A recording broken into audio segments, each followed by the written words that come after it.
میرا گمان ہے واللہ عالم، میں نے کہا تھا ان باتوں میں اختلاف کی گنجائش ہے، یہ کوئی میں قرآن و حدیث کی روح سے نہیں کہہ رہا ہوں، لیکن جو میرا مشاہدہ ہے افغانستان کی تقسیم ہو جائے گی، پختون حصہ جو ہے پاکستان کے ساتھ ملے گا، اور یہ یہاں پر وادی سندھ جس کو اقبال نے کہا ہے کارواں زی وادی دور و دراز آیت بروں، اس یہاں پر خلافت علی منہاج النبوہ کا نظام قائم ہوگا اور یہاں سے فوجیں چلیں گی، نمبر ایک۔ نمبر دو، عرب کے ریگزار میں 15ویں صدی کے مجدد کا ظہور ہو جائے گا۔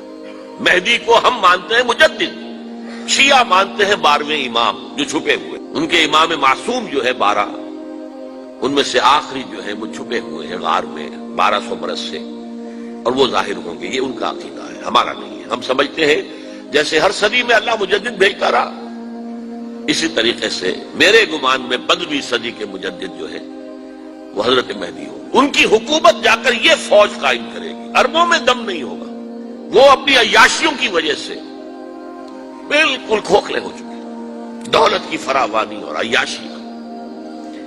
یہ بھی سننے میں آتا ہے دروغ برگردن راوی کہ اگر کوئی فوجی قافلہ ان کا چل رہا ہوتا ہے تو وہ بجائے ٹرکوں میں بیٹھنے کے وہ اپنی کاروں میں بیٹھ کے ساتھ ساتھ چلتے ہیں، وہ ٹرک خالی چل رہے ہوتے ہیں، ٹرک کی سختی جو ہے، سخت سیٹ جو ہے برداشت کرنا ان کے بس کا روگ نہیں ہے۔ یعطون للمہدی، یعنی سلطان ہو، اس کی حکومت کو مستحکم کریں گے۔ پھر حضرت مہدی کی طرف سے شروع ہوگا معاملہ جہاد، اور یہ سارا جو ملک چھوٹ ہم مسلمانوں کے ہاتھ سے نکل گئے تھے یہ واپس لے گیا۔ اس میں ایک کوسچن ہے جو میرے ذہن میں بہت عرصے سے تھا، جس کا کہ جواب اب مجھے سوچا ہے، واللہ عالم، یہ ساری باتیں میں کہہ رہا ہوں میرے گمان ہے، کیسے ہوگا کہ اتنی بڑی طاقت ایٹمک پاورز کے مقابلے میں مسلمان دوبارہ میدان میں آ کر اور جیتتے چلے جائیں؟ میرا گمان یہ ہے واللہ عالم، اس پورے معاملے کا سارا جو ہے ارینا جو ہے وہ ہے مڈل ایسٹ، یورپ، جس میں حدیث میں آیا ہے کہ رومی عیسائی 80 جھنڈوں تلے تم پر حملہ کریں گے اور ہر جھنڈے کے نیچے 12,000 فوج ہوگی، 10 لاکھ۔ اور مجھے حال ہی میں معلوم ہوا ہے کہ آج کل جو ایک ڈویژن ہوتا ہے وہ 12,000 کا ہوتا ہے، تو 80 ڈویژنز آرمی آئے گی۔ لیکن معلوم ایسا ہوتا ہے کہ روس، چائنا، جاپان اور میرے خیال میں انڈیا بھی یہ نیوٹرل رہیں گے، نمٹ لو آپس میں۔ تم ابراہیمی قوموں کا جھگڑا ہے نا کہ فلسطین کس کا ہے، مسلمان کہتے ہیں ہمارا ہے، یہودی کہتے ہیں ہمارا، عیسائی کہتے ہیں ہمارا، تو نمٹ لو، سیٹل یور سکورز۔ لیکن کوئی ویپنز آف ماس ڈسٹرکشن استعمال نہ ہو، اگر وہ ہوئے تو پھر ہم میدان میں آ جائیں گے۔ میرا گمان یہ ہے کہ ویپنز آف ماس ڈسٹرکشن استعمال نہیں کر سکیں گی مغربی طاقت، اور پھر جنگ کے اندر مسلمانوں کے ساتھ جیتنا ان کے لیے ممکن نہیں ہے۔ جن کو موت عزیز ہے، منحصر مرنے پہ ہو جس کی امید، نا امیدی اس کی دیکھا چاہیے، اور وہ مرنے کو تیار نہیں ہے۔ وہ تو 40,000 فٹ کی بلندی سے ڈیزی کٹر پھینک سکتے ہیں، نیچے نہیں آئیں گے۔ اور جب نیچے کچھ اتنے تھے تو جو حشر کیا تھا، تو جو بات کہی تھی رمزفیلڈ نے، ویری ٹینیشیس فائٹرز، یہ افغان والے جو ہیں یہ تو چمٹ جانے والے ہیں، یہ ایسے جنگجو ہیں، ان سے جان چھڑانی مشکل ہے، جن کے لیے موت سب سے بڑی کامیابی ہے۔ شہادت مطلوب و مقصود مومن نہ مال غنیمت نہ کشور کشائی، مسلمانوں کا مقابلہ کر سکیں،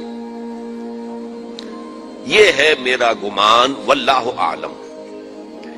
بہرحال پہلا مرحلہ کسی اجمی ملک میں جو میرے نزدیک پاکستان اور افغانستان پہ مشتمل ہوگا، خلافت کا نظام پہلے آئے گا، پھر یہاں سے فوجیں چلیں گی، حضرت مہدی کی حکومت قائم ہوگی، پھر وہ حضرت مہدی جو ہے وہ جہاد کریں گے، قتال کریں گے، اور اس قتال کے آخری مرحلے پر حضرت عیسیٰ علیہ السلام بھی نازل ہو جائیں گے، اور غالباً ان کے ذریعے سے پھر جتنا الیکٹرانک ان کا حساب کتاب ہے وہ ختم ہو جائے گا۔ حضور نے فرمایا ان کی آنکھوں میں ایسی تاثیر ہوگی، جہاں پر نگاہ جائے گی یہودی پگھل جائیں گے۔ کوئی بہت بڑا لیزر ہوگا، اور ظاہر بات ہے کہ ان کے یہ ہتھیار جو ہے ان کا مقابلہ تو مسلمان نہیں کر سکتے، اور نہ ابھی آپ کو 100 برس بھی یہ سوچ سکتے ہیں کہ کوئی مسلمان ملک اتنی ترقی کر سکتا ہے کہ ان کے مقابلے میں پہنچ جائے ان ہتھیاروں کے معاملے میں۔ تو یہ اصل میں جو شخص سراپا معجزہ تھا، حضرت عیسیٰ جو ہے سراپا معجزہ، پیدائش معجزہ، آسمان پر اٹھایا جانا معجزہ، خلق حیات، بنایا مٹی کا پرندہ، پھونک ماری اڑنے لگا، احیاء موتا، مردہ کو کہا اٹھو قم باذن اللہ، اٹھ گیا چلنے لگا، مادرزاد اندھے کے آنکھ پر ہاتھ پھیری اور اس کو آنکھیں اللہ نے دے دی، کوڑی کے جسم پر ہاتھ پھیرا اور کوڑ صاف۔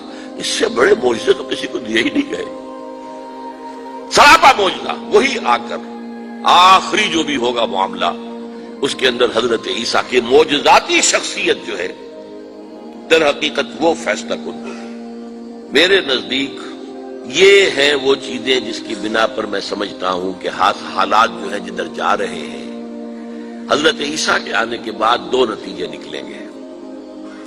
عیسائیوں کا مذہب ختم ہو جائے گا۔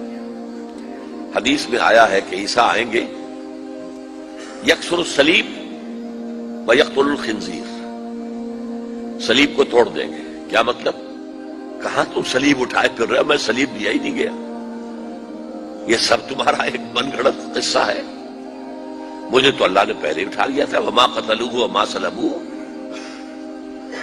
صلیب ہی پر کھڑی ہوئی ہے عیسائیت ساری کی ساری، اور خنزیر کو قتل کر دی۔ خنزیر تم نے کیسے حلال کر دیا اپنے لیے؟ کبھی اسلامی شریعت کے اندر موسیٰ کی شریعت میں حرام تھا، وہی موسیٰ کی شریعت میں تمہیں دے کر گیا تھا۔ Don't think I have come to destroy law, یہ لا تم پر نافذ رہے گا۔ گویا کہ عیسائی مذہب ختم ہو کر اسلام میں منتخب ہو جائے گا، یہودی ایک ایک ختم کر دیا جائے گا۔ یہودی کیوں اس انجام کے مستحق ہیں؟ اللہ کا پرانا قاعدہ چلا آ رہا ہے، جس قوم کی طرف کسی رسول کو بھیجا، اگر قوم نے بحیثیت مجموعی رسول کا انکار کیا وہ ہلاک کر دی گئی۔ قوم نوح ہلاک ہوئی یا نہیں؟ قوم ہود، عاد ہلاک ہوئی یا نہیں؟ قوم سمود جن کی طرف حضرت صالح بھیجے گئے، قوم شعیب، عمورہ اور صدوم کی بستیاں، آل فرعون، یہودیوں کی طرف حضرت عیسیٰ کو رسول بنا کر بھیجا گیا تھا، انہوں نے رد کر دیا، محمد رسول اللہ کو رد کر دیا صلی اللہ علیہ وسلم۔ یہ اس سزا کے مستحق ہو چکے ہیں، لیکن وہ سزا ان کا رسول ہی ان کو آ کر دے گا، اسی لیے انہیں اٹھا لیا گیا، ایک پوز آ گیا ہے۔ مستحق تو ہو گئے تھے اسی وقت حضرت عیسیٰ کے زمانے میں کہ ہلاک کر دیے جائیں، لیکن حضرت عیسیٰ کے زمانے میں حضرت عیسیٰ کو اٹھا لیا اور ان کا معاملہ جو ہے وہ ملتوی کر دیا۔ جیسے کسی کو پھانسی کی سزا تو ہو جائے لیکن ابھی ایگزیکیوشن نہیں ہوئی ہے، ایگزیکیوشن جو ہے وہ ڈیفر ہو گئی۔ یہودی ختم، عیسائیت ختم، اور عیسائی سب مسلمانوں کے ساتھ شامل ہو کر ایک ملت واحدہ بن جائے گی۔